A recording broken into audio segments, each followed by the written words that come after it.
Welcome back to the Comic Book Bullies with Nerds New Bully. I'm your host Leroy, aka Sugar Don't Go on Grits, with my co-hosts. It sure don't. This is Eli, aka Fearless Vampire Killer. Bam! There you go. Yeah, and we're back with the episode, and yeah, we got a full plate. We're gonna talk about. We're gonna talk a whole bunch of movies, a whole bunch of comics, and just jump into it. Eli, I do want to say that I'm glad things are slightly starting to get back to normal because last week crazy shit happened on TV that we had to stop everything we're doing to talk about it. But now life can get back to normal. We can talk about stuff we were doing before. We can talk about, the war, gas prices, how shitty the Lakers are right now. We can actually talk about regular stuff we want to talk about, WrestleMania. I watched WrestleMania last night because I could. Is that still a thing? I guess it was on Peacock, because I still subscribe to Peacock, and you can just watch WrestleMania. It's just on. Wait. To buy a pay-per-view or nothing. Are you serious? Just on. Yeah. I didn't know that. I promise you I didn't know that. I thought I had to subscribe and so I can just watch WrestleMania. I haven't watched WrestleMania since I was a kid. Saw Stone Cold wrestle again, first time in like 20 years. I saw Ronda Rousey for the first time since she got her ass whooped in UFC. So wow, you are shitting. I did not know that. Okay, yeah. Yeah, I was like, hey, WrestleMania, I can just watch this? No shit. So I threw it on. Of course, there's a bunch of folks I'd never heard of. What's interesting about it is that a lot of people don't know that, but they can listen to a podcast and find out about this information. So look, I'm glad you're here. Yeah, and I guess tonight there was another one. There's like two nights. There's like another WrestleMania night Part going 1, on WrestleMania Part 2. I'm like, yeah, okay, yeah, so but I might watch it after. I might watch. I just might or not. I don't know. I'll check it out. Nothing else to do. All right, so yeah, everybody's here. We are going to talk about a movie. We saw a movie. We're just going to jump into it. Before we get into the movie, we're also going to do like a history of Morbius. Also, let you know some background of the character, who he is, where he came from. Just real quick, we will say it was a bad movie. If you want to know what we think about it, it's a bad movie. But how bad was it? That's why you want to stick around. So first thing we're going to jump into it. First thing we're going to talk about is cinema. We're going to talk about cinema related to Michael Morbius because early this week the movie was released on April the 1st, April Fool's Day, which I thought it was stupid at first, but now I'm starting to think that it was actually like smart marketing because you got a whole bunch of Facebook and Twitter posts just saying Morbius was the best movie ever, but it was an April Fool's joke, but people don't know that, so they just fall for it. But somebody fell for it. And the person that fell for it, this is actually hilarious. It's funny because it was actually your boy. What actually, Marshall says didn't fall for it. I'm just saying the person that fell for it was Tyrese. Tyrese fell for it.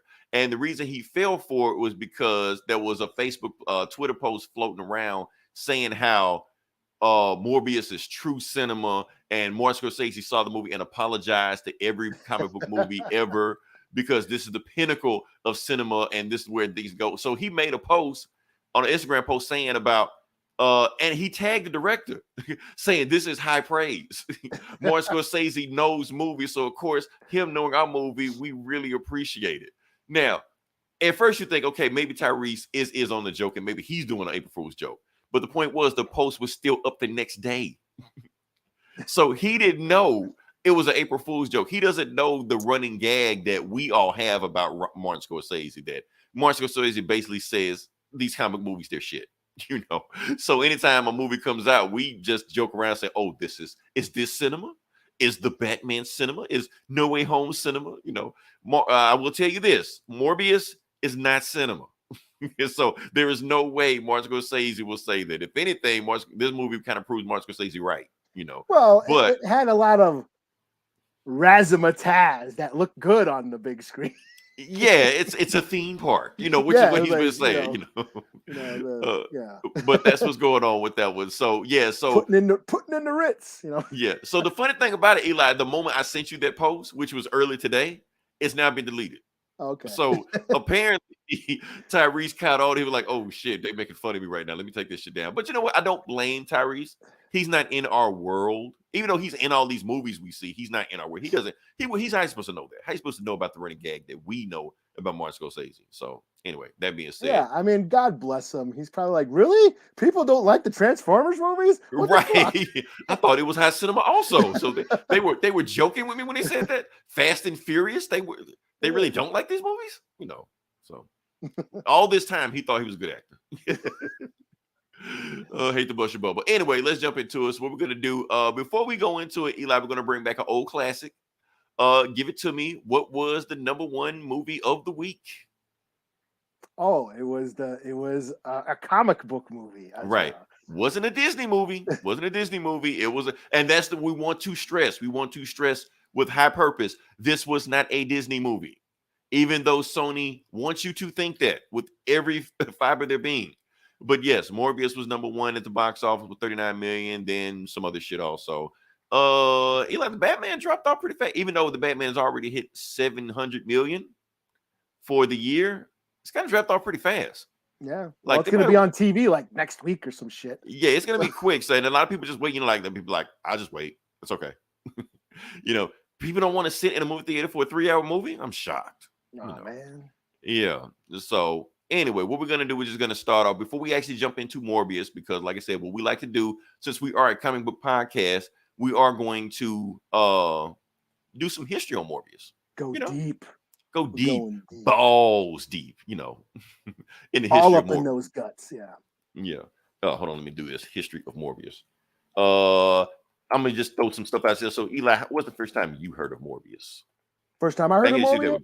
Yeah, because I get a chance to do this with Batman, but I can do this with Morbius. Probably some Spider-Man shit when I was a kid, but the first time I actively read his shit was during the Midnight Suns in the early 90s.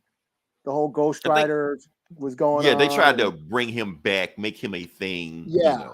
Well, Ghost Rider was huge at the time. Ghost Rider, they brought Ghost Rider, but Danny Ketch Ghost Rider. They relaunched Ghost Rider with Danny Ketch. And again, back, I'm always praising the Howard Mackie Ghost Rider run. That was Danny Ketch. That got big. It was a hit for a while. And they decided to do an event, the Marvel event, the tie-in, the big crossover event. And that was the Rise of the Midnight Suns, where they fought Lilith, and Morbius was a part of that. Morbius did Modesty. Yeah. At 7? Oh, when you were 7 years old. No. Not at 7 o'clock, right? 7 years old. I thought he was 7 out of 10. But yeah, okay. He's giving Okay, it did modestly. Okay, then God, he did. Well, okay, welcome, C-Lou. Yeah, I mean, and that's the thing. Let me see. C-Lou, and actually, that's where I'm getting at also, because there's a reason. Morbius is kind of has roots in the horror genre, in the comics, and that's why we're gonna go deep. That's why we're gonna go deep and see exactly where Morbius came from. So the thing is with Morbius is that, and appreciate you for give me a little time space here. All right. So thing is, back in say the 1950s. Now, beyond if everybody didn't know this, superhero comics were not the most popular comics back in the 40s and 50s. Well, let's say the 50s and 60s. 50s, let's say the 50s. Because the 30s you have, and the 40s you had the World War II, there was some superhero comics. But then during the 50s, the most popular comics around the time were crime comics, horror comics. That's what everybody was watching. That's what everybody was looking at, but that's when the Comics Code Authority came in and wiped all that away. So there were no more crime comics, horror comics, supernatural creatures, things like that. All that stuff had to go because it wasn't approved by the Comics Code Authority. They had to just do superhero stuff, and that was it. So that's why it became so popular in the 60s. Well, then they had to do Creepy and Tales from the Crypt, but they were magazine size, so they didn't. Right. So they didn't really count. Yeah. They didn't really count as comics. They were the size of a magazine. They could call it a magazine and not a comic book. Right. So there was all kind of loopholes and stuff Gabe's like in the that. House. Let's see what Gabe got. Midnight Suns. When I first noticed somebody sticks out for most of the Spider cartoon. I'm gonna get to the Spider-Man cartoon also. All it's gonna be in the history of right now. Let's get to it because people want to get to the thing. So the Comics Code Authority came in the 60s, wiped away all horror, all crime comics, basically because they thought they were a little bit too raunchy for kids. Basically, comics in the 50s were what rap music and Grand Theft Auto is for today. It's destroying the youth. But in the 70s, the early 70s, the Comics Code kind of lightened up a little bit. So where basically all monsters were banned. So there were no vampires, there were no werewolves, there were no zombies, there were no ghosts. None of that stuff were in comics around in the 1960s. But the moment they let that stuff up, boom, they were back on it. In the 1970s, you can now have vampires, now have zombies, and basically that's where Morbius came in. So Morbius was actually the first like Marvel monster, like out of anybody. Because the moment they let up, they came in. And once they brought Morbius in, that's when they brought everybody else. And they dropped him in like a Amazing Spider-Man. So he was just an obscure Spider-Man villain back then. But that's why he's important, you know. But and they also made him living. He wasn't like an undead. He wasn't like a real vampire, like a dead vampire. That is true. And that's because they wanted to tiptoe around a little bit. They're like, okay, yeah, we're going to make him a vampire, but let's just in case if they have issues. I said Ghost Rider very collectible. I found this faded Fear number 21. You found it in a Chevy? Okay. Hang on to that one. Okay. Yeah. So like I said, we had that. And then that ushered in a whole horror line of comics. That's when you got Werewolf by Night. That's where you got Tomb of Dracula. That's where you got Ghost Rider. That's where you got Son of Satan. The Marvel just went nuts around that time. So all this stuff came in the 70s where they could get away with that stuff. But that wasn't it. Not only with the Comics Code Authority wasn't allowing like monsters and supernatural creatures, they also weren't allowing like literary adaptations of stories. So in the 70s, also brought in Conan in the Marvel comics, and also Fu Manchu, where Shang-Chi came from those comics also. So all this stuff came in the 70s, just went nuts from there. But the thing is, once you brought in Morbius and you brought in Morbius Living Vampire, and now you can bring in all these other literary characters like Dracula, why use Morbius when you can just use Dracula? So he kind of faded away. Like he was a thing for a while, but he kind of just faded away. So like for a whole like 2 decades, nobody paid attention to him until this one. I'll let you take off, Eli. The Midnight Suns. Yeah. You know, so that's when they Marvel decided, let's make an Avengers Justice League horror team. Let's get all our like a guys Justice League Dark. Yeah, Kinda before like Justice League Dark. Yeah. Yeah. So that's what that thing was. But Morbius, even then, he wasn't like a big deal. He was just padding out the team, padding out the roster. You know, we really want to see Ghost Rider. We want to see Blade. It was basically, it was basically Ghost Rider and Johnny Blaze at the time. Right. Like I said, they relaunched Ghost Rider with Danny Ketch, but Johnny Blaze still showed up in the Spirits of Vengeance book. Johnny Blaze was dope back then. He had those like shotguns that shot Hellfire. The magic shotgun that shot Hellfire. He had like a trench coat. He rode this big hog, fucking long ponytail. He looked badass. He's like a carny biker outlaw dude. And him and Ghost Rider were just going around basically finding Lilith's kids. Lilith's what were they called? The Lillian. She had like a cult that was trying to raise her, and that's what led to the Midnight Suns event. That story. Her cult or her demon kids were trying to raise her. We're trying to bring her back from the dead, and that's what led to trying to get home. She was looking for the Darkhold. They brought in the Darkhold.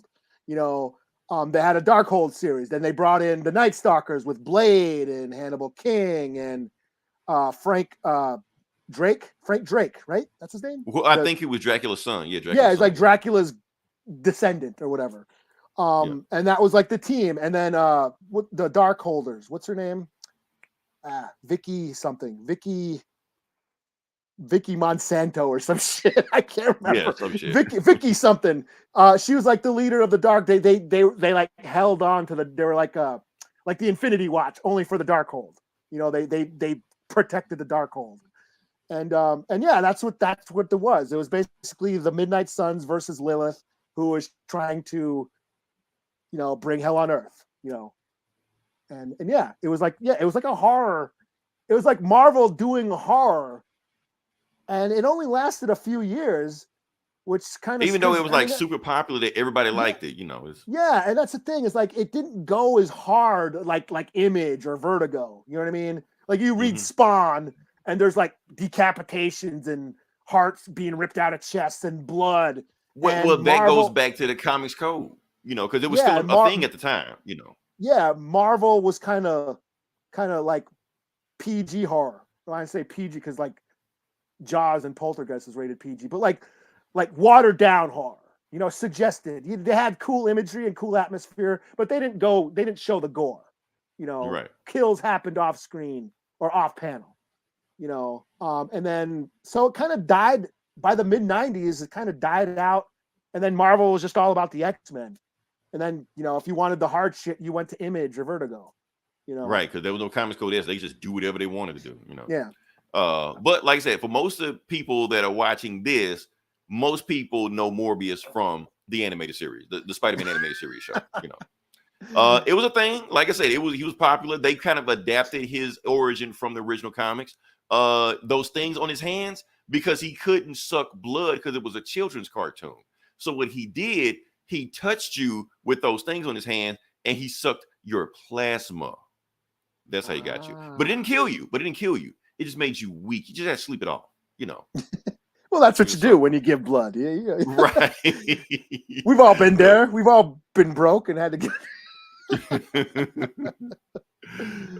Yeah. I mean, yeah, but Danny was cool, but Blaze was the OG. He was the original one, so you kind of got to bring him back, Yeah. But like I said, yeah, Danny Ketch is where all the cool powers came from. Right. And they just turned around and did Johnny Blaze just gave it to him. Well, it was cool. Like, that's the thing about that run, is like it was like urban horror. Like Danny Ketch was more on like a street. Like Johnny Blaze, he rode like a Harley, like a big chopper. And then you had Danny Ketch, who's like more on like a street crotch bike, rocket, and like a ninja, like a Kawasaki, more street bike, And it was like those 90s bikes that were at the time that was popular. Yeah, the Rough Riders and shit. Right. Like this urban, like city, like horror, almost like Gotham City, like Cypress Hill Cemetery and all that cool shit. Right. The underground tunnels under New York and all that. Yeah, it was cool.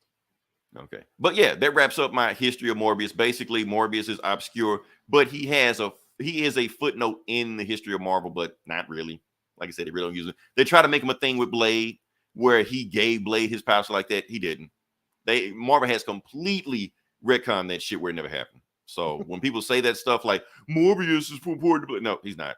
Never really was at the point. They just tried to make him a thing, and it never really was. But yeah. So yeah, now we can actually talk about the movie. Let's just jump into it and see what we think about the movie. Eli, I think I should go first because let me set the tone for this. By all means. Okay, all right. So people are hearing about this Morbius movie, and people want to know. Everybody's saying it's a bad movie. How bad is the movie? Did the movie kick my dog? Did it get my sister pregnant? Does it owe me $5? Stuff like that. Here's the thing: it's a bad movie, but it's not the worst comic book movie I've ever seen. I don't even think it's the worst comic movie I've seen this decade. That would be Venom 2. So I do think it's better than Venom 2. Okay. That being said, I still haven't seen that. You're not missing anything. That being said, okay. So here's the thing. So you got Morbius, and everybody's saying ranking. How does it rank in the worst comic book movies of all time? I think there is a bottom. There is a floor of bad comic book movies like Fan Four Stick, New Mutants, like just like super terrible bad. I think Morbius is a step above those. It's not bad enough to be there. Like where we're going to be talking about it 5 years from now. We're not going to be talking about Morbius 5 years from now. Well, Fan Four Stick, we're talking about how shitty that movie is. Well, Morbius, it was bad, but it's a bad that's been like 3 months from now. We'll forget about it. It never existed. It was just a thing. It's a thing that came and went. But the ending of it almost made me rank it in the bottom of it. And I'll get to that ending in a second, but we're not going to go there right now. Just talking about the movie. Let's talk about some pluses about what I did like about the movie. I did like the effects, the special effects. And the special effects is a lot of times the things we don't give superhero movies credit for. Most of the time, it's just a bunch of CGI shit. It sucks. But in this one, I think it was one of the better special effects in the movie, especially when he's doing like the Echo Bat thing. I'm like, okay, that's a thing, It had a tone. It did not go comedic. It did not go like, okay, Morbius did not turn into Star-Lord. There weren't jokes every 5 minutes. I'm glad that they committed to a certain tone instead of trying to go there, making fun of Morbius. No, it stayed with its consistent tone. So I appreciate that. Third thing, it was short. Tone being dead. It was a tone. It was a tone. Totally lifeless. Hey, it was a tone. They when they More stuck, like they monotone. They committed. They commit. I'm trying to give them something. And the third thing, it was short. It was a short movie. I think it was like 90 minutes, maybe less than 90 minutes. So I give them props for making a short movie. It flew by. I was like, get this movie over with so I can get home. So I give them props for that. Now In and out. everything That's what she bad with said. the movie. Yeah. Everything bad with the movie, everything else. Like you said, here's the thing. The movie. Okay, so the movie sucks. That's what I'm saying. Like, don't go see this movie. I don't care what April Fool's jokes you see on Twitter. It's a bad movie. People that are coming back saying it's a bad movie. It is. Yeah, don't go watch this shit because then they're gonna make a Morbius 2. Well, that's how you got Venom 2. That's what they're gonna do. That's what I'm saying. That's what I'm saying. When you go see the movie, you're rewarding them. That's what you're doing when you go see shit like this. But let me keep talking about the movie. Let me just say what other things I saw from the movie. Like I said, Jared Leto, his performance sucked. So, but here's the thing: it was a weird performance from him because, like I said, in every other like sci-fi movie we've seen from Jared Leto, he's like really over the top, overacting, like with his Joker. His Joker sucked also. Well, it's like, did he suck or did his character suck or did both? He's playing the character. It all sucked. He was playing the character, so yeah, it sucked. So that's what I'm saying. But he was like underplaying it. That's the thing. Like, okay, if you're gonna make a bad movie, understand the assignment. Understand you're in a bad movie. Okay, we just talked about Nicolas Cage in Ghost Rider. Nicolas Cage understood the assignment. I'm in a bad movie. Let's ham this shit up and just go nuts. So Nicolas Cage gave you Nicolas Cage. So even though it was a bad movie, you're like, well, Nicolas Cage is going for it. Or even Tom Hardy. Tom Hardy understood the assignment. Venom are shit movies. I want everybody to stop saying they're good movies. All of them are shit movies. It's just part 2 is just a really, really shit movie. But even part 1, Tom Hardy understood the assignment. I'm in a bad movie. Let's go for it. Let's be a really bad movie. And Venom got to a point where it was so bad that some of it was almost good. Some of it. There was some scenes that were like, okay, you're going for it. You're in a bad movie. But Morbius never went He's having fun. He's having fun, but he's having fun. So you can at least, okay, you're coming to have fun a little bit. But Morbius, on the other hand, Jared Leto was playing so monotone. It's almost like he was apologizing for Joker. Like, okay, I went over the top. Let me just be monotone this movie. And it was just boring. It was bland. So if you're not interested in the main character, why should you be interested in this movie? Let's see what we got. I'm not alone due to Venom. I'm not really only feeling Spider-Verse. Don't get me started. I'm coming. I'm getting there. I'm getting there. But yeah, okay. So like I said, he sucked in the movie. And I don't really get the big fuss over Jared Leto in the first place anyway. Everybody acts like he's the next one. Like, really? Every movie I seen him, he sucked. Like this Suicide Squad. I mean, yeah, he sucked. So I don't know. That Denzel movie he played in last year when we was on lockdown, he sucked in that, But they keep trying to make him a thing. I don't know. What else we got in this movie? Everybody trying to knock the movie saying the PG-13 rating hurt it. The PG-13 rating did not hurt this movie. Making this movie R-rated would not make it any better than what it was. Comparison to Ghost Rider, exactly what I was looking for. It's not that. As I was saying, Nicolas Cage was in a bad movie, Ghost Rider, but I like those Ghost Rider movies. Yeah, they're kind of dumb and cheesy, but I have fun with them. I like them. They're not dull. They're not boring, which is what this movie was. Yeah. What else is wrong with this movie? The plot. I don't even know why the screenwriter even wrote his name on this movie because the plot is every Marvel movie, superhero movie plot ever. Whatever you watch the trailer of this movie, the first 5 minutes of this movie, you know every single thing that is going to happen in this movie, which is another reason that took me out of the movie. Spoiler alert, the first 5 minutes of the movie, he's in an orphanage or something like that with his best friend who has the same affliction he has. So guess what? That's the bad guy. We already know that. We're brothers? We're best friends? That's the bad guy. Because it's like every other Spider-Man movie, every other Black Panther movie, whatever.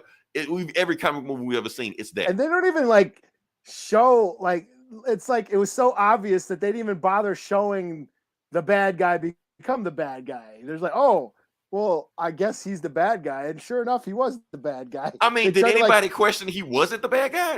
Were they trying to make it a mystery or something? Like, who is this other vampire?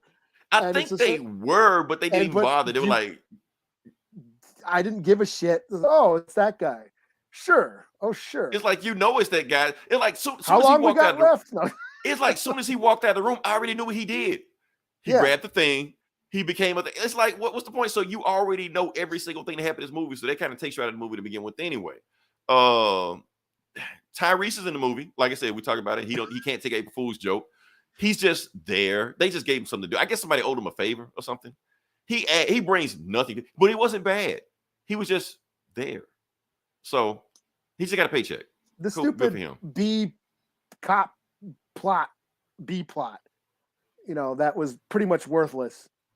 But Like, it was just padding time. That's all it was. Just padding. Just so they could explain exposition that we kind of already knew. Oh, so somebody's dead. They got their blood drained from them. Oh my God, who did this? And, even we knew with the first 5 minutes of the movie. And another thing, even though I said the movie has a consistent tone, the problem is the tone is too safe. This movie is too safe, Eli. It's a vampire movie. It's a safe vampire movie. It doesn't know if it wants to be a superhero movie, a horror movie, or Twilight. It doesn't know what it wants to be, but it's scared to be any of them. Yeah, it's dipping its toe a little bit. That's my biggest gripe, is it didn't commit to anything. Like, it's a vampire movie with no blood. Right. And that sucks. That's strike. Pun intended. Aha. Yeah. Yeah. I mean, it didn't like as like a superhero flick, it sucked. And then, like, okay, even like if we're not going to go that as the mad scientist thing, okay, we're not going to be a vampire movie. We're not going to be a superhero movie. We're going to be like a mad scientist movie. Give me Frankenstein. Give me The Fly. That's what I thought it was going to be. I thought, okay, is it going to be a Fly remake? Okay, give me that. It wasn't that.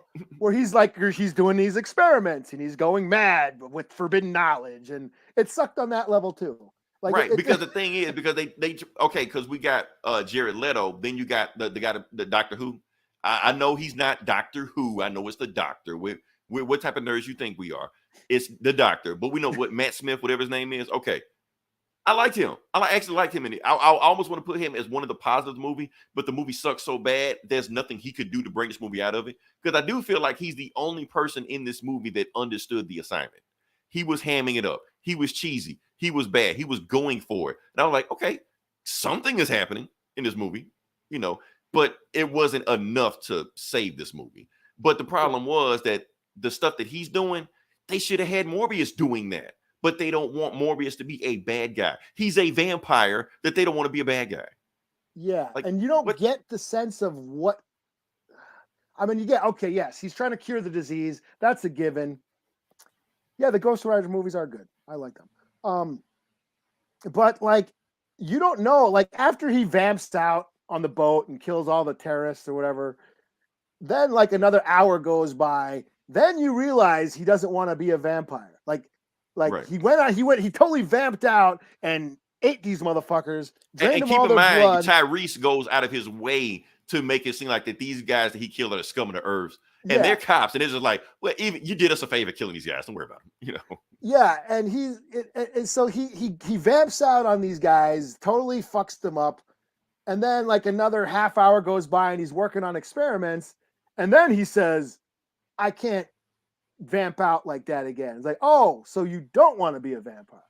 Okay, because I didn't know that. You're an hour in. Oh, he doesn't want to be a vampire. Okay, because I didn't know that. But he never struggles with that. No, he's just like, it's okay, just him just doing science. He's doing chemistry. Because that would have been an interesting movie of him slowly going mad, going insane, losing himself. He never really goes there. Like I said, the vampire tale, where Interview with the Vampire or Lost Boys, like when Michael gets, and that's another. They kept saying Michael. That's from the Lost Boys. But yeah, you get the sense of, oh shit, I'm becoming a vampire, and the shit that they go through, they're turning into shit, and it's a countdown. It's a countdown. They keep saying, oh, each time my time gets less. So you're thinking it's a countdown before he gets to that point, but it never goes there. Yeah. So they don't even go into. They don't even like highlight any of that. It's just him talking a bunch of shit while he's doing science stuff, and it's just pretty. Yeah, like you said, bland and boring. I would sum this movie up in one word: lackluster. That's what it is. Lackluster. Yeah. That's the perfect word for it. Yeah. Yeah, and like a lot of it didn't make sense. Like nothing made sense. Like shit just happened. Like why is that happening? Okay, sure. Like okay, he becomes a vampire by injecting bat DNA into himself. Okay, bats can't do any of that shit. I'm letting that slide because you also can't get past from getting bit by a spider. So yeah, that's a radioactive. I'm letting that shit that's go. a radioactive spider. So there's some. I mean, I thought he did some science shit to juice up the bats and make them steroid radioactive he's bats. Flying shit, and like that's man bat. He should become man bat, not a vampire. Because yeah, and he like talking to the bats at the end. But that stuff, that's and he's flying around all graceful. Like bats are clumsy. They gotta climb up on shit and drop down. They can't just take flight. They gotta climb up and that's why they hang upside down because they gotta drop to fly. So like none of these powers he had really bats can't do any of that shit. And Nightcrawler, he was like Nightcrawler. He's like teleporting through shit. Yeah, bats can't teleport, but how is he fucking? The only thing he had was the sonar shit. Right, that was about it. Which was way overused. We kept seeing sonar like throughout the movie, like the same way. Yeah, he made a bat serum and got powers, became a vampire. Yeah, so that's his whole thing. He's a vampire by science. He's not like the undead or anything. And like the cops, they're questioning him like when they're interrogating him. Hey, we know you're a vampire. We know you're killing these people. And then he vamps out in front of them, like his face changes him, and they still just like let him. They don't even care. Like, okay, put him in his cell. Like, at least you're gonna put a vampire in a jail cell. Okay, yeah. He like grows fangs right in front of the cops in the interrogation room. All right, get up, put him in the clink. Like, what the fuck? Like even the credit scene. Like at the end, not even the vulture shit, but the credit sequence, the ending credits. They had like 80s neon lights, like animation. Like, what's this got to do with the rest of the movie? What are we watching? Max Headroom now? Like, there's all these neon like MTV animation effects. Like, what's this got to do with? It's like they just we got a free 80s animation filter that came with our editing software. Let's just throw that over throw the that bullshit in. Like they just didn't give a shit what they were doing. Like just get this shit done and get it out there. And honestly, Eli, that's the whole point. Like people complain about plot holes and like this doesn't make sense. I'm like, I don't care. Get this movie over with. Just get to the next scene, get it over with, so we can just go home. I was like, okay, if you're gonna give me stupidity, I'm fine with that. At least entertain me. Like, give me some blood. There's no blood. There's no horror. It's impotent horror. Doesn't work as a horror movie. Lame action. Didn't work as a fucking superhero flick. And, it's just, it was just all around kind of lame. So, origin, major spider. Yeah, the same thing. He was off overseas, offshore, doing experiments. And that's pretty much the only thing that's the thing. Like, if you are a comic book character, why didn't they take from the comic book? Why are they just making up bullshit just like in every other comic book movie and just making a movie of it? That's the thing. That's why we need to stop rewarding Sony for this bullshit. Because now let's talk about... Weren't they FBI agents? Were they? Yeah, because they was on international waters. So they're FBI agents. Because he was talking about, when we worked in San Francisco. So they work for the FBI and he's calling them detectives. So shouldn't they be an agents? What? Yeah, fuck this movie. See, you think about it way harder than they are.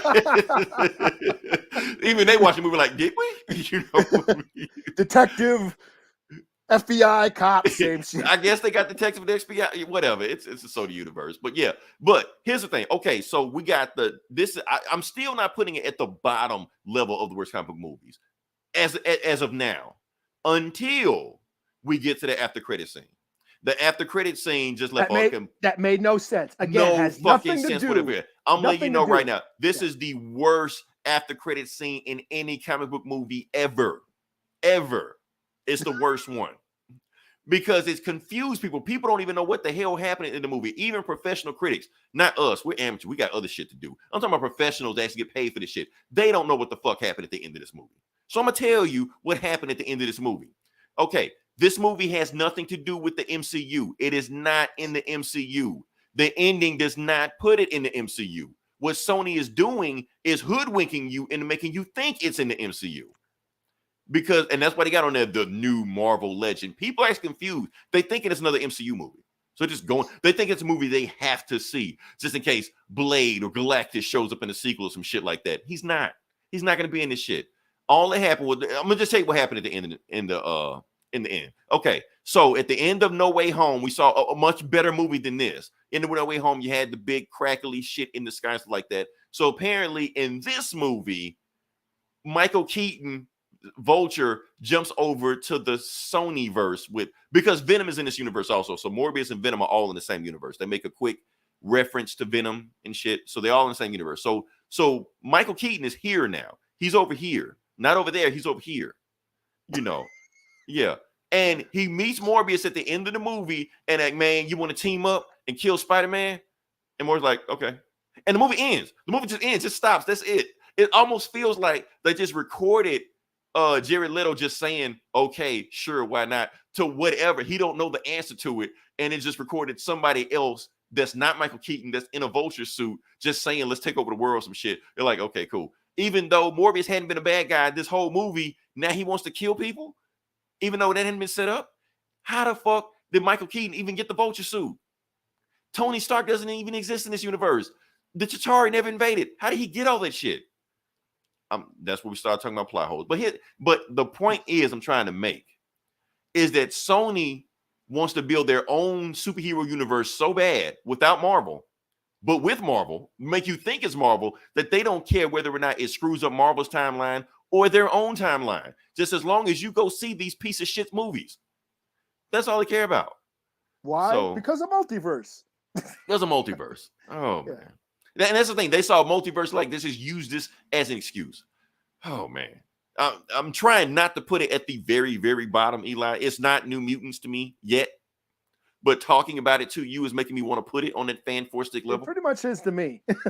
that's the thing. There are levels. There are levels to this shit. A lot of people just put bad comic movies just all in the same category. Yeah. They're just all bad.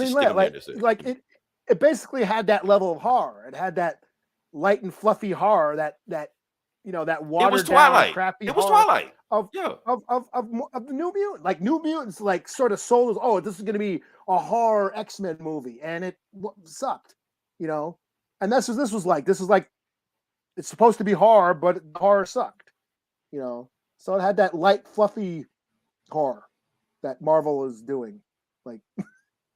Oh man, that's the thing. I'm telling everybody, if you haven't seen the movie, don't go see this movie. Don't reward them. Don't reward them for this bullshit they're doing. Because what they're going to do, they're going to start cranking out Morbius 2. They're going to start cranking out that. Because here's the thing. Craven the Hunter is going to suck. It is going to be a shit movie. Now, first off, I didn't do this in the history of Morbius, but I'm going to do this right now. Why is Sony even doing any of this shit? Why are they cranking out these bullshit ass movies no one cares about? Here's the reason. And I should have put this in the history of Morbius, but I'll go back and do it. Because Marvel sold the rights to Sony some odd years ago, 20 years ago, whatever like that. Sony is under contract. They have to crank out a Spider-Man or Spider-Man related movie every 7 years. If they don't, the rights revert back to Marvel. So they're going to keep cranking out these movies way past when we're dead. They're going to keep cranking this shit out because they don't want Marvel to get their hands back on it. Because right now, Spider-Man is actually like the most profitable thing Sony has. Their company pretty much runs on Sony and PlayStation. That is it. Because they canceled everything else. They're coming in high. We should have clicked more of this shit instead of rant.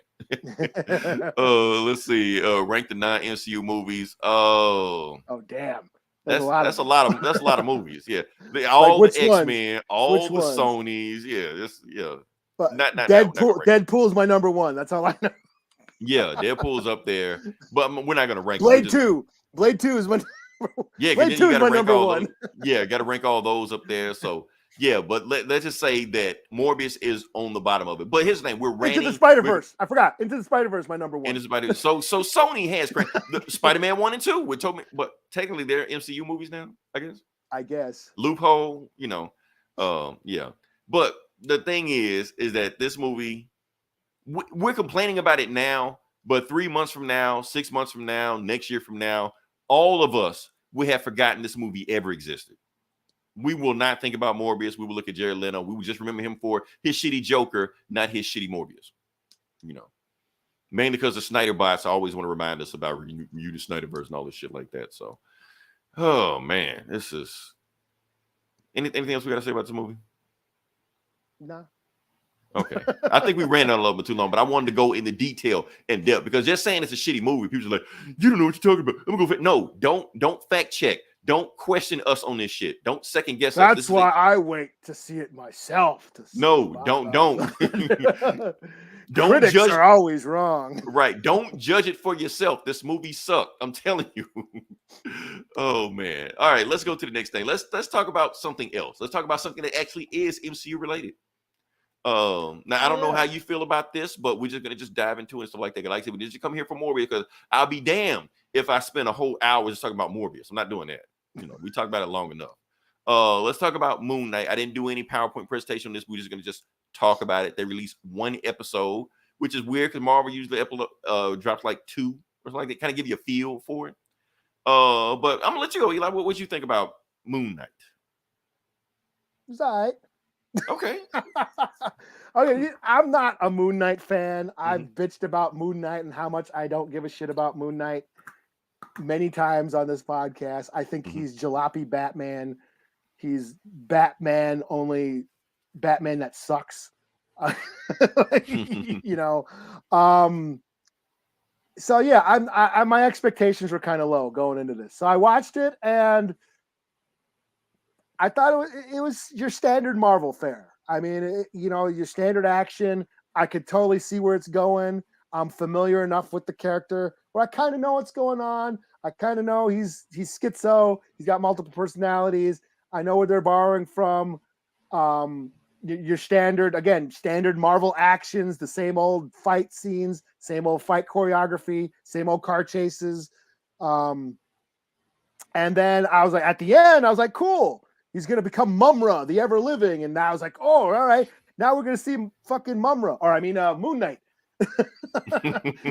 And then we don't get to see Mummy Batman, right?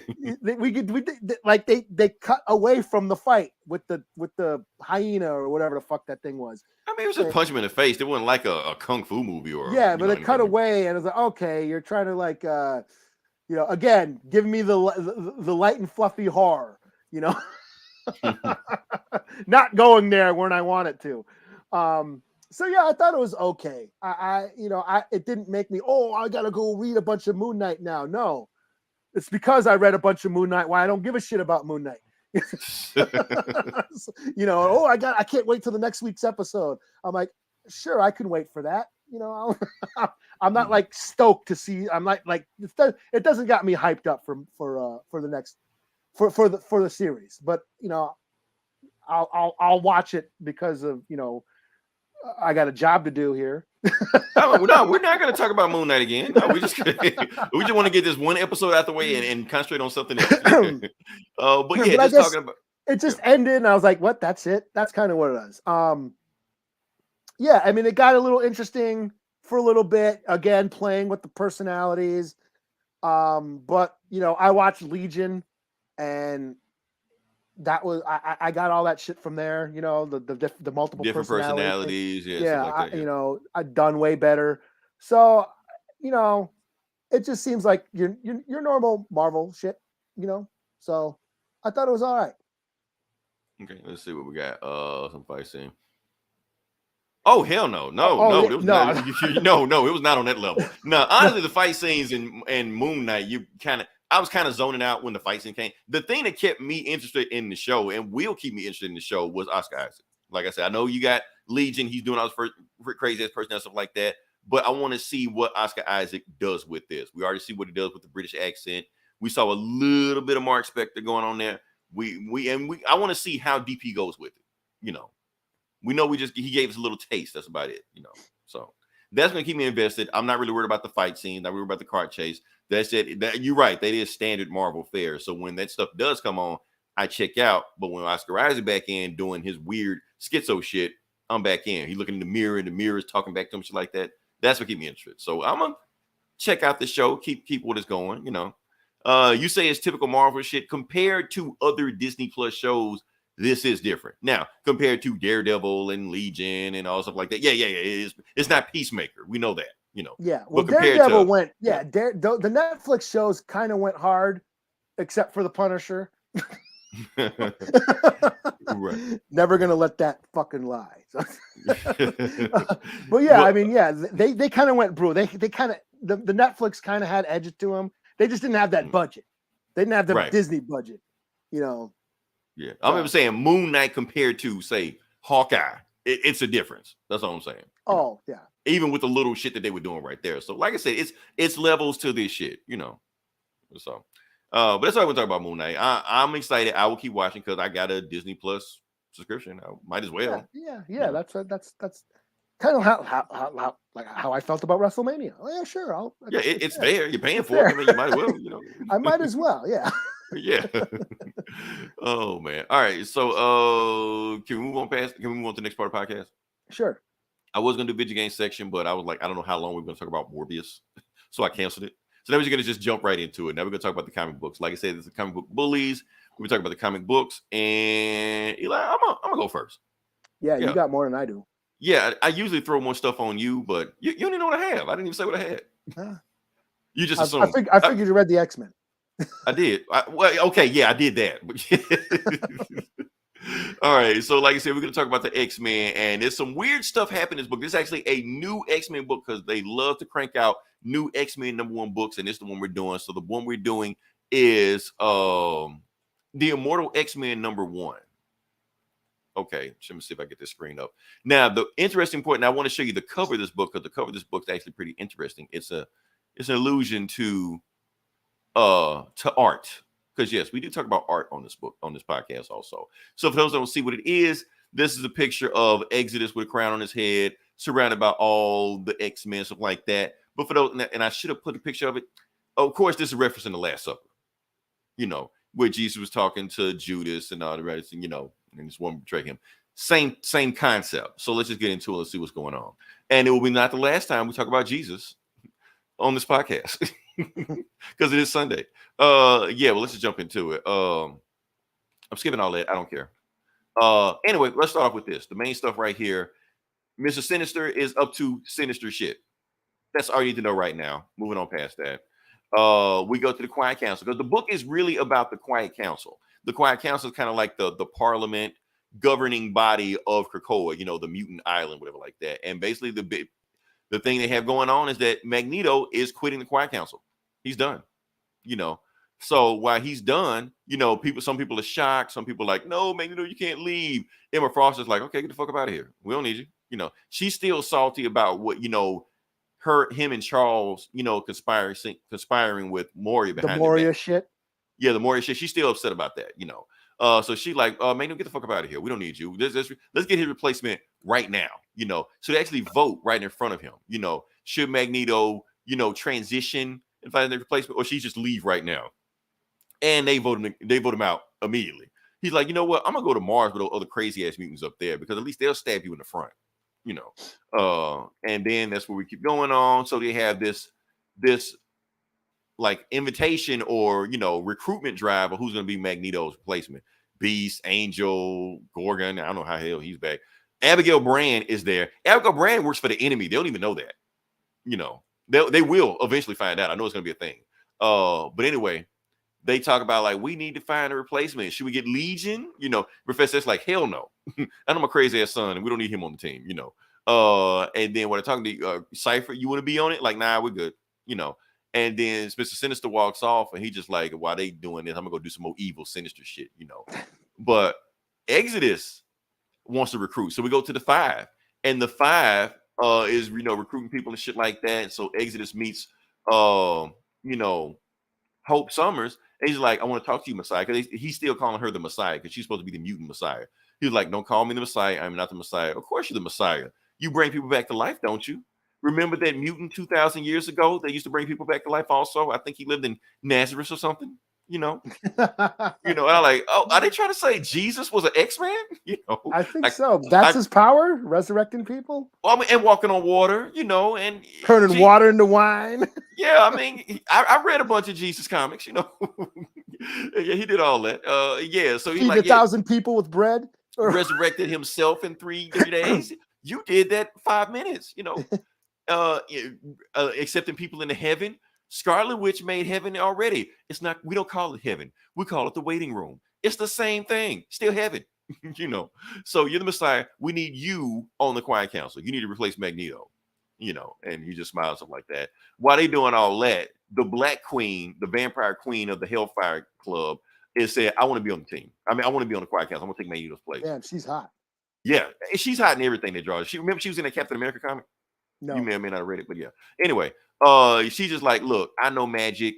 Scarlet Witch knows magic, but she don't know magic like I know magic. I'll do some evil shit. Either let me on the team or I'm gonna unleash some hell shit on the Krakoa army right now. And it's like, nah, we good. You can leave. And Mr. Sinister like, she ain't gonna do shit. She just talking shit, And that's when Hope comes down. She's like, Black Queen, get the fuck up out of here. I'm taking Magneto's place. I'm Hope Summers. I'm part of the 5. And we don't trust you guys. We know some weird shit going on in the Quiet Council. So I want to be up there. And I bet Sinister saying like, I hear a or else coming. No, not a or else. I'm just saying the people, they love me. So if word gets out that you didn't let me on the Quiet Council for whatever reason, the people will turn on you. That's all I'm saying. And the Black Queen's is like, what the fuck? You gonna let her on the team? I want my spot on the team right now. If you don't, I'm going to unleash hell on you. And that is a or else. Mr. Sinister says that's what you're looking for. And she leaves. So everybody looks around and Mr. Sinister like, she just talking shit. She's not going to do shit. She ain't even got enough power to take us down. And everybody in the Quiet Council like, okay, so who should we vote for? And they vote for Hope. They're like, we're going to put Hope. They say we pretty much have to put Hope on the team. We don't have any choice because she's going to turn the whole island against us if we don't, So they voted in and moving on past that. And moving on past that. They voted in. The moment they let it in, Professor X is just like, you know what? I'm gonna go tell the Black Queen myself that we don't let her on the team, And it's like, look, I'm sorry we didn't let you on the team, but we might use your expertise and magic, to do other stuff. I hope you're not upset. You're like upset. What's upset got to do with it? I gave you an offer, you didn't take it, so I'm fucking up this island. And she calls some big Krakoa monster from that weird Krakoan Iraqi island that Apocalypse conquered and shit like that, So basically, this monster's about to take over the world, And that's when they try to take it out, but Mr. Sinister's like, I'm getting the fuck up out of here. So he leaves, and he knows Destiny knows some shit, but because she knows the future, so he's like, I gotta activate my clone right now. So he goes to activate the clone. So what happened to the bat? They don't fight the monster? Oh, they're fighting the monster. Mr. Sinister got the fuck up out of there. So while they're fighting him, he like, I might release the clone so I can do that, but he's like, you know what? Now I'm gonna wait. I'm gonna sit here and observe them fighting the monster so I can collect more data. So the thing is, Mr. Sinister knows a whole bunch of shit. The reason he knows a whole bunch of shit because he's been cloning mutant DNA. It's against the Krakoan law to do that shit. Yeah. But the mutant he's been cloning is Moria. Let me see if I can get to that. He cloned Moria. He cloned Moria 10 times. And he's been stealing her memory. So he knows everything she knows from all the timelines. Dun, dun, dun, dun, dun. Right. And so that's what's going on right now. So yes, Jesus is the X-Man. Mr. Sinister doing Mr. Sinister shit. That's going to the book. I'm into it. Yeah. I'm just trying to. That's got me thinking. Mm-hmm. What can he do with her? Well, that's what I'm saying. He has all the knowledge, her knowledge. He has her knowledge, yeah. That was saying because he was predicting the future up until that point. He was like, "Oh, I need her to do this. I need her to do that." So he's predicting the future. So was he doing this the whole time? That's what I'm wondering. I don't know. He probably was, but he was pretending like he was. And all that House of X and all that shit, or Ten of Swords, or right, whatever. Like we were seeing all that future shit with Nimrod and. Yeah. So what they're saying is that he knew the whole time. He was pretending like he didn't know. He didn't want them to catch on. Well, I mean, just because I was reading the Hellions and he was doing all kinds of shady shit during that. Right. So he was the only reason he's revealing. Right. The only reason he's revealing it now is because Destiny is back on the Quiet Council. So he knows Destiny knows the future. So he's like, I don't need to pretend around her because she knows, you know. Yeah. And he knows that Destiny is on purpose fucking with the future just to fuck with him. So I didn't read the rest of that Wolverine shit with where Moria was on the run. Right. None of that is referenced here. Okay, but what happened to Moria? Ignore this shit. Because Moria lost her powers and she was on the run. Whatever happened to her? I don't know. I'm gonna go listen to Gomer on this Geeks and Comics. They reviewed it. So yeah. Yeah, because how to use a kaiju taxi. It's Liam pull a Captain America running it. I don't know, remand her. He went against Human now. Yeah, but didn't she do all that shit before Krakoa was around? So technically it don't count. Who cares? Whatever. But yeah, that's what's going on right now. So here's the thing. This is written by the same guy that's writing the Eternals comics. Kieran Gillen, whatever his name is. He does some other books also. Now, the thing is, this book, I kind of flew through it because a lot of this book is just them talking and contemplating on their actions that they did. I ain't got time for all this shit. Just get to the meat of it. You know, that's why I kind of just flew through the book. Get to the kaiju battle that they didn't show. Exactly. You know, just get to the end of it because there's a lot of shit that happened that was unimportant. I don't care how Magneto feels that the Quiet Council doesn't want him there. Who gives a fuck? Leave. You know. So, yeah. And plus, the more you got him on there, that way you could tie in to the Eternal versus X-Men versus Avengers, just means shit that's coming up down the road. So, yeah. 15 episodes is agree. Isaac makes it. Yeah. Oh, Isaac makes Moon Knight interesting. So yeah. So, Legion is a weird show. It's cool. I dug on it, but yeah, it's weird. It's an acquired taste. You know, they do like a lot of musicals, a lot of singing. There's a like a rap, but like there's a action sequence where you think they're gonna fight each other. The superhero battle, they end up having a rap battle. And you bashed me for watching the CW. I'm your super friend. All right, so but the CW doesn't have heads blowing up and shit. Oh man! All right, so what you got next? Should I do the Morbius now or later? We say retro for the end. Okay, yeah. Well, I'll do Ghost Rider since we're do Ghost Rider number 2 of this new run, right? Cool. What's his name? Who's writing this again? Is it Cullen Bunn? I don't even remember now. I'm a doofus. So Ghost Rider number 2, this new arc.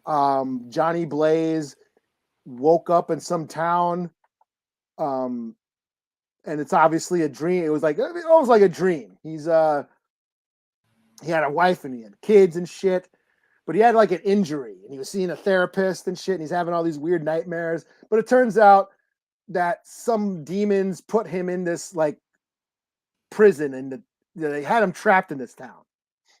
And he's like, oh shit, this Vegas, Las Vegas. No, it's just a town. It's just some small town. They have him trapped there.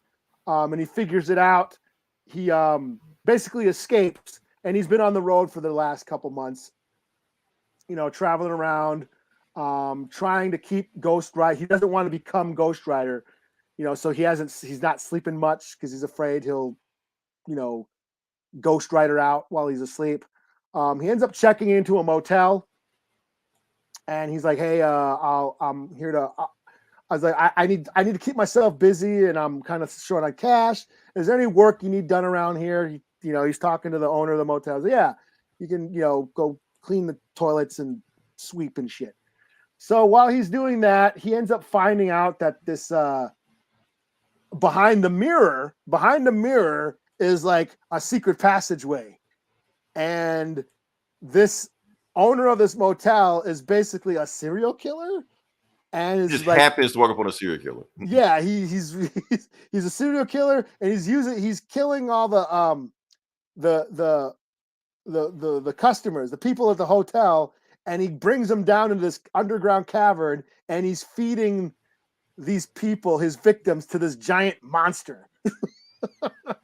Wow. Okay. And so Ghost Rider's out at this fucking. He turns into Ghost Rider, goes down there. And it turns out that monster is like damn it, Blaze, we had you trapped. How did you escape? We're sick of you. Because he took over hell and the demons are salty about it. So they can't stand Ghost Rider right now. So that's basically where it ends. He ends up fighting the monster.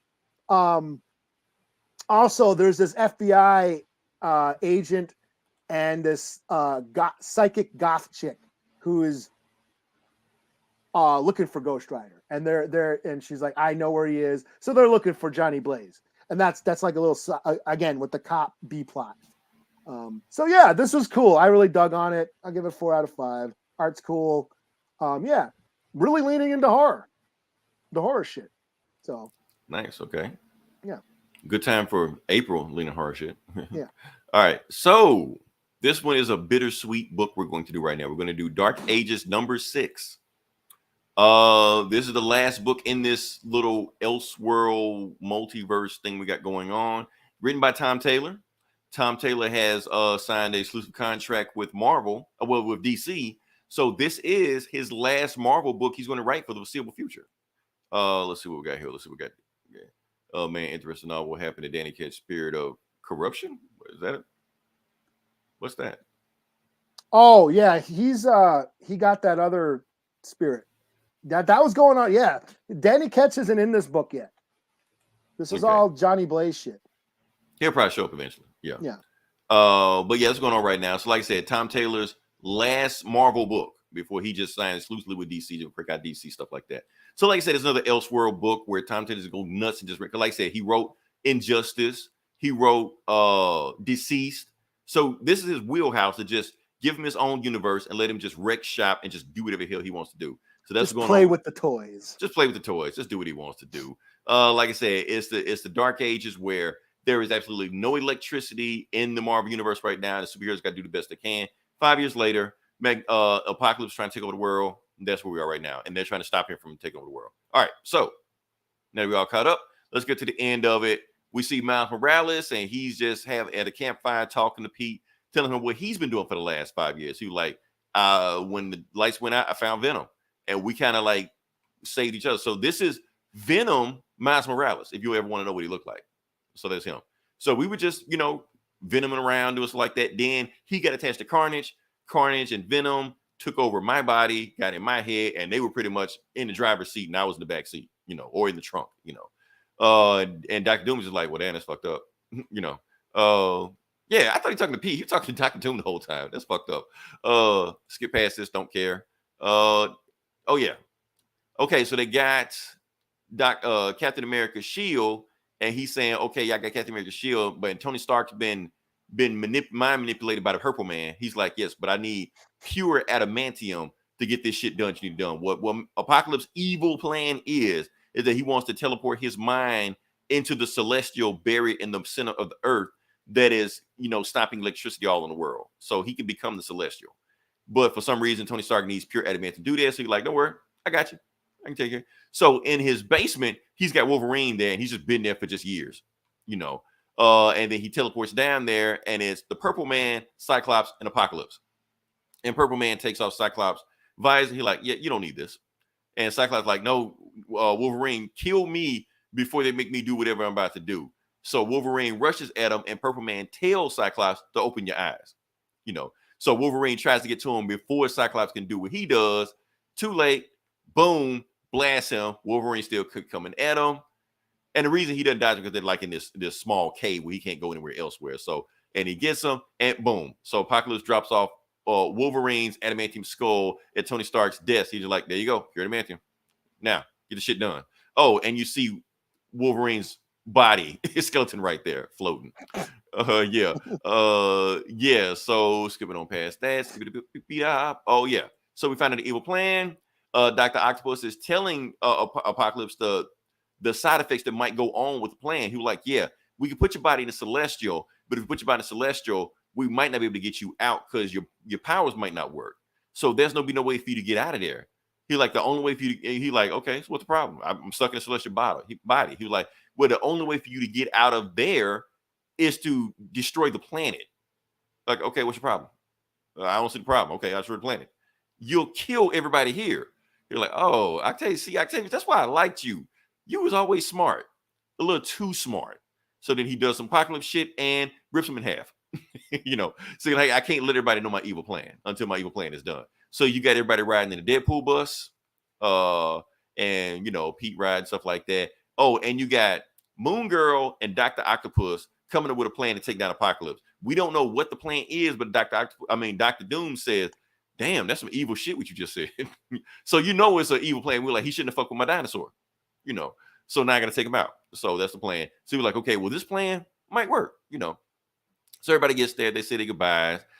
Pete tells, May, you got to protect the dinosaur because I don't want you coming with us. We about to go do some hero shit, So they leave Danny and May behind with Devil Dinosaur. Devil Dinosaur still recovering from what they did before. They see Dr. Octopus, pieces of Dr. Octopus on the ground, and then they're like, okay, we got to go. We see him. Let's go into it. So Storm starts it off as she does her storm shit, rains, it basically puts a hurricane inside of, Apocalypse evil lair, so they know it's go time. This is time. So Purple Man brings out his team, which is the Avengers. Oh, and Dracula. Yeah, because he possessed all of them. So the Avengers versus the remaining heroes that are left, and they just got an all-out free fall. They just go for it. They just battle shit like that. Meanwhile, while they're battling, Dr. Doom is fighting Dracula. And in the middle of the fight, Dr. Doom said, "Dracula, you idiot. Stop fighting me. Stop trying to eat me. I'm trying to tell you something." And then Purple Man just doing like, yes, kill everybody. Kill them all. Bam. Blast in the head. And Deadpool just shot him like, what's the problem? And they were like, Moon Girl was just trying to knock him out. You have to kill him. Like, well, it got done anyway, so fuck it, who cares? Jessica Jones, you want to kick his corpse, something like that? I knew you wanted to kill, So and all the Avengers shaking it off. So now they're on the hero side of the good guys also. So everybody's there. So that means that Tony Stark is free also. So he's not gonna build Apocalypse thing. So Apocalypse, well, you fucked up, Tony. Guess I gotta kill you now. So, but before you can kill him, his powers cut off. You're like, what the hell happened to powers? Sue Storm cut off his powers. She put like a little invisible bubble in his brain to cut off the part of his power that gives him his powers. So he's powerless. Nightcrawler teleports, takes off his armor, and when he does that, Dracula teleports behind him and bites him, turns into a vampire. So now Apocalypse is a vampire. And Dracula's like, now you will be mine forever. And as soon as that happens, Blade comes out of nowhere. Blade stabs both of them and chops both of their heads off at the same time to kill two birds. He literally kills two birds, one stone, And he's like, yeah, forever is a mighty long time. Love the Crit album. But yeah, so now that Apocalypse's head has been chopped off, him and Dracula will turn to dust and they're dead, and all the heroes are back and everybody's there. And they rescue Magneto because Magneto was powering Apocalypse, house or whatever like that. So the power never gets cut back on because they never go to the center of the earth to free that Celestial. So they're just stuck in this hellhole. But they're like, it's better than nothing. The end. So that's how it ends. Cool. Yeah, like I said, this book started off rough at first, but it ended pretty strong. For just this little story that Tom Taylor just cranking out. It was fun. I didn't even stay with. I only read like the first couple. It was fun watching a whole bunch of weird shit just happen. Just like Tom Taylor, how weird can this shit get? Miles Morales, Venom, and Carnage combo. Okay, I'm sold. So overall, strong story. It'll be fun in a trade for people when it's collecting trade to go back and read the whole thing. You'll have fun with it. So yeah, thumbs up. Oh, hold up, we got before you. So let me see what we got here. Blade will have it. Every Spider-Man in-law have a better costume than him. Seems like it. Yeah. Except for Miles' new costume. That shit sucks. But yeah. All right. So what you got, Eli? I'll do Shadow War Alpha. Now here's the thing. I did read it. I can throw some pictures of it. Yeah, I can throw some pictures if you want, but if not, you can do your thing. You can if you want. I got one too. I got a whole 3. Cool. Okay. I got this big girthy thing. Look at that. Nice. You said you're gonna make it work, so yeah. Yeah, so Shadow War Alpha, it's basically Deathstroke assassinates Ra's al Ghul. Or did he? Exactly. So I'm not reading like the Robin book, the Damien book where, because they reference, that tournament, He lost the tournament, but he won in spirit or some shit. League of Tournaments or whatever the fuck he was doing. Yeah. Or the Deathstroke Incorporated. I'm not reading any of that shit. So they were making references to shit that I wasn't sure what was going on. But so yeah, Ra's al Ghul goes to Gotham to do a speech, some sort of. Wait, they turned himself in. Okay, yeah, yeah, and he's talking publicly, and while he's doing that, boom, he gets shot in the head, and it looks like Deathstroke. Oh shit! Let me show. Let me show. I gotta show the image. Okay, here we go. I'm not cutting this off. Let me see. Yeah, bang. Boom. Yeah. So Ra's al Ghul gone. Yeah. Well, oh shit. Yeah. Well, while you're doing that, yeah. Get the part where the grenade. Oh, okay. You talk. I'll do so, this thing. Yeah. So yeah, so Ra's al Ghul's laying dead in the street, and Damien's like, "Oh shit, I better go get his body," because he can just throw his ass in the Lazarus pit and bring him back. But then Deathstroke and you can see the countdown. Yeah, the countdown is taken down. He like either let me go or you go. But even though I shot him in the head, if you get his body, you can still bring him back. But yeah. So Damien's running over to try to grab his grandpa, but then right before the grenade goes off, Batman saves Damien, and then boom. So the grenade goes off and blows up Ra's al Ghul's body, and Damien's so no more resurrection. No more resurrection. So they can't resurrect him now. And Damien's like, Grandpa. And you're such an asshole, Dad. And him and Batman kind of get into it. My grandparents keep dying. They're referencing Alfred. And Batman said some shitty shit. Well, that was some fucked up shit he said. Let's go back to that. Let's go back to that because he was like, I lost 2 grandfathers because of you. And then Batman's going to say, well, if I was there, I would have saved Alfred. Yeah. And then Damien, now that look, there was no word. It was just Damien just gave him that look like, what the fuck? Do you just hear him cursing him out in his face? You motherfucker. Yeah. So yeah, that happened. Mm-hmm. And then cut to Deathstroke Inc. or whatever's going on. Deathstroke and his army of Deathstrokes. I guess he owns his own country or something like that. Yeah. No, we gotta talk about this. We gotta talk about this though. Okay. Okay. So Talia, to get revenge on Deathstroke, recruits every League of Assassin member ever. All of them. Merlin, Sportsmaster. I see who's that other guy? Onyx. There's a whole bunch of people. Like she got all of them. Like, even though we beefing right now, all y'all come together. I want you to kill Deathstroke. I want you to kill his kids. I want you to kill Deathstroke Incorporated. Anybody that gets in his way, kill everybody. They all got to go. His friends, his family, his dog, everybody goes. Yeah. His taxman, his gardener, everybody. Yeah. So then meanwhile, back at Deathstroke's headquarters, it's all over the news. Deathstroke killed Ra's al Ghul, and everyone's like, "Oh shit, man, what the fuck do you do that for? He can't be doing this shit." And Deathstroke's like, "Hey, I didn't do that. That wasn't me. He was wearing my old armor. I didn't do this shit."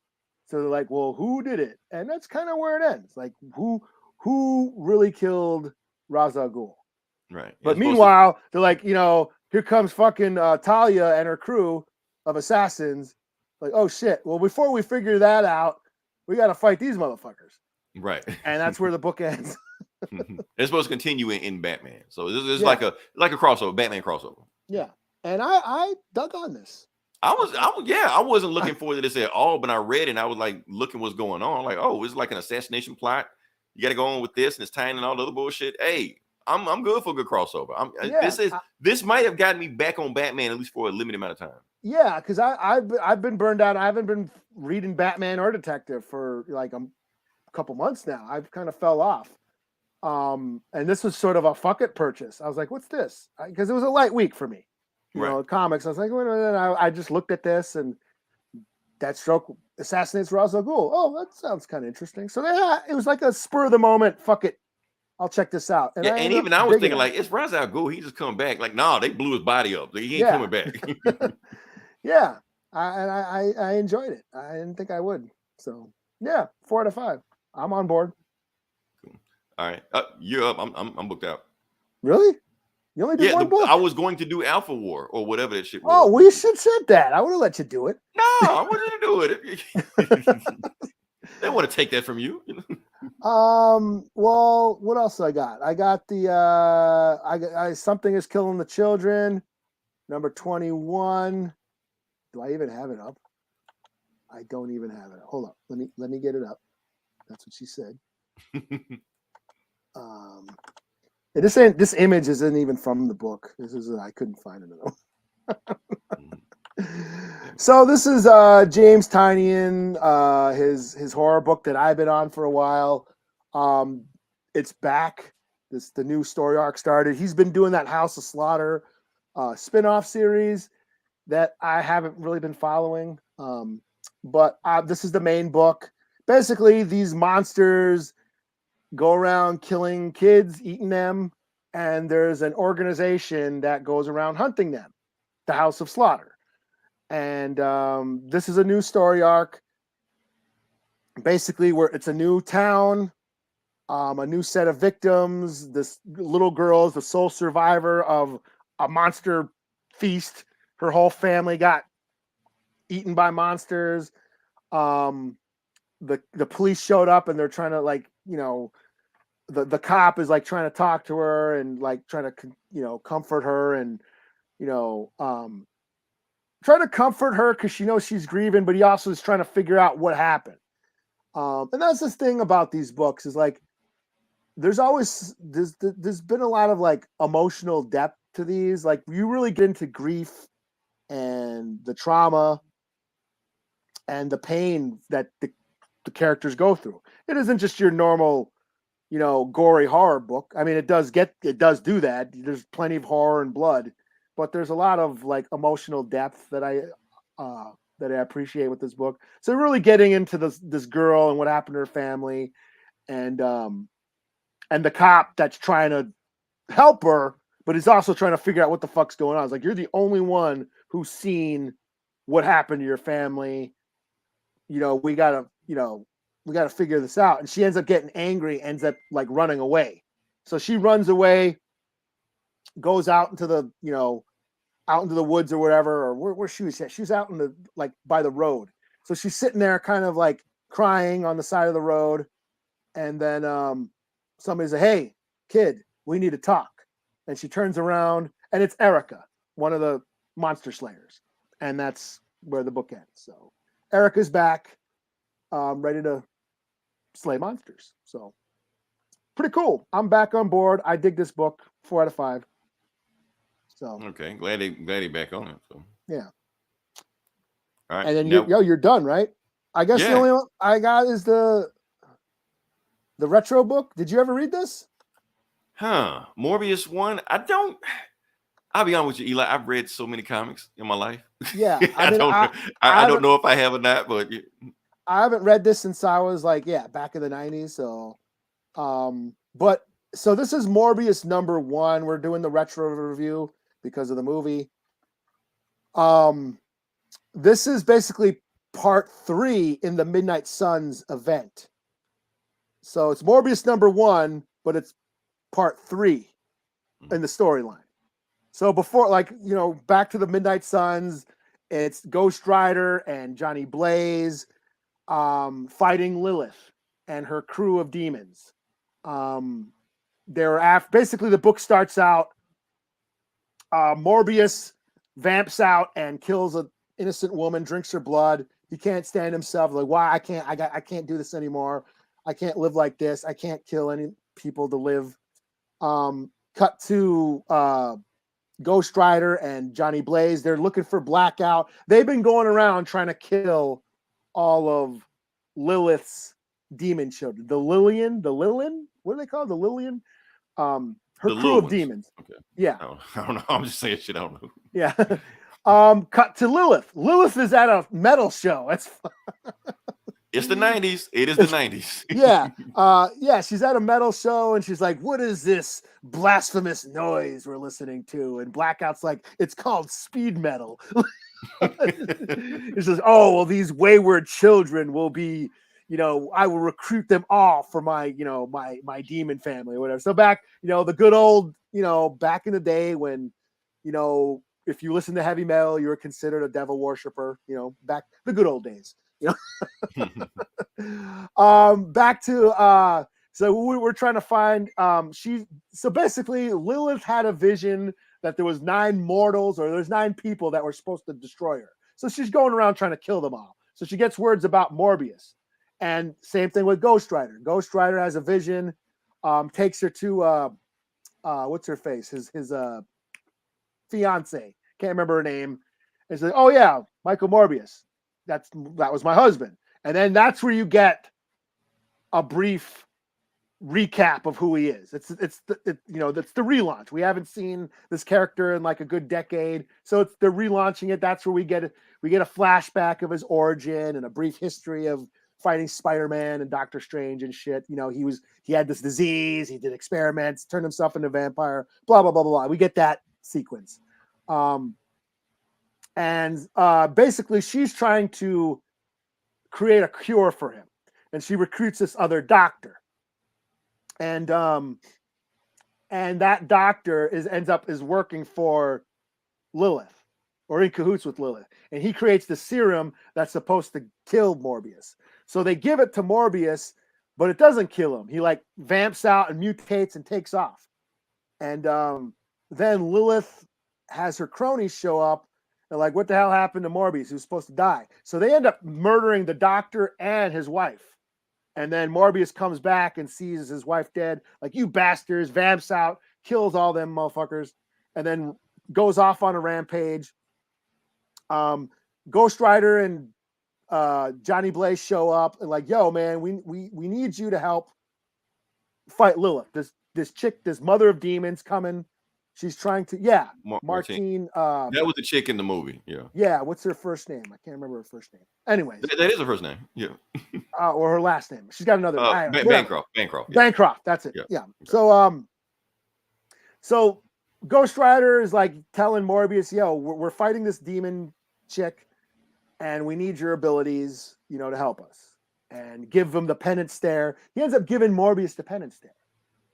And Morbius sees all the misery that he's caused, and Morbius just looks back at Ghost Rider like, you think I don't know this shit already? I already know this shit. I want to die. I don't want to live anymore. I'm sick of being a vampire and killing these innocent people."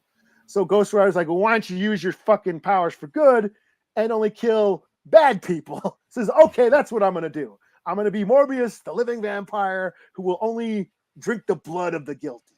And that's kind of where the book ends. And, he ends up joining again. It's part 3 in this Midnight Sun stories. They end up recruiting Blade and the Night Stalkers and the Darkhold, and it continues on. But this is the relaunch of Morbius. So, yeah. So good old back in the day shit. Yeah. Like I said, they tried to relaunch Morbius. Mainly thing, the 90s had a bad habit. I don't want to say bad habit. Take all the villains and make them good guys or anti-heroes, or make them walk that line and just see what happens, Yeah. Deadpool, Venom, all those guys like that, I mean, and like Ghost Rider, it was the popularity of Ghost Rider that led to all this. And like the killing and all the stuff happens off panel. It's all suggested. It doesn't go as hard as, Image or Vertigo, but the art is still pretty cool. Like the design, his redesign, as you can see in this pic, he's not as cheesy as he looked in like other comics. See, now you're gonna make me read all this Morbius shit. I wasn't going to do that, but now I kind of you piqued my interest I don't think I read that stuff in the night. I read Ghost Rider and I saw the Morbius, but I never picked it up. Yeah, I actually bought this because I was following at the time. I bought this off the rack. I mean, they were doing all kinds of that glow in the dark Ghost Rider covers and shit. Oh, the ash can covers and all stuff like that. Yeah, with the cool collector's edition plastic like designs of the plastic bag that it was bagged, but it had like designs on the bag and shit. Because the Midnight Suns ran through like all those books: Ghost Rider, Night Stalkers. It was tie-in. There was all these different tie-ins. So it was fun to just go back and reminisce. But I mean, Yeah, it's just too bad it didn't stick, you know. So you're saying they had source material they could have cribbed to make a Morbius movie, and they made that bullshit. Yeah. It's like, the after credit scene. Ooh, is it gonna be Lilith or anybody else from what he was? No, let's bring a Spider-Man shit. Right. I mean, but they might not have the rights to all this shit. And plus, Morbius might not even really need to be a Spider-Man character, because I think he fought Spider-Man like one time and just did other shit. But since he debuted in the Spider-Man book, it's just like, we own you. Fuck it. I guess. I don't know. Yeah, whatever. Yeah. All right. So I'm okay. I'm been booked out also. Appreciate everybody that's been checking in on us. Hopefully we give you a good excuse not to watch that movie. Don't watch it. Don't go for yourself or judge your own opinions stuff like that. No, just don't see it. Trust us. If you don't trust us on anything else, trust us on this. We'll come back next week with something else. I don't know. Wait till it comes on something. It'll come on. Yeah. Peacock. I don't know. Some shit. It'll come on something. Yeah. Crackle. Watch that shit. Yeah. TV, With all the other hood movies and shit that'll be on there. But yeah, we'll come back next week with some other stuff. I don't know what we'll talk about, but I'm pretty sure something will happen. Hopefully nothing catastrophic will happen. We'd have to just drop everything we're doing, just talk about it. Just something we could just ease into it. Oh, we just talk about comics all day. Hopefully we can do that. It's the first of the week, so all the new titles will be out. The new monthly titles. Exactly. So we'll see how it goes. But until then, this is Leroy. This is Eli. We'll talk to you guys next week. Same bullet time, same bullet channel.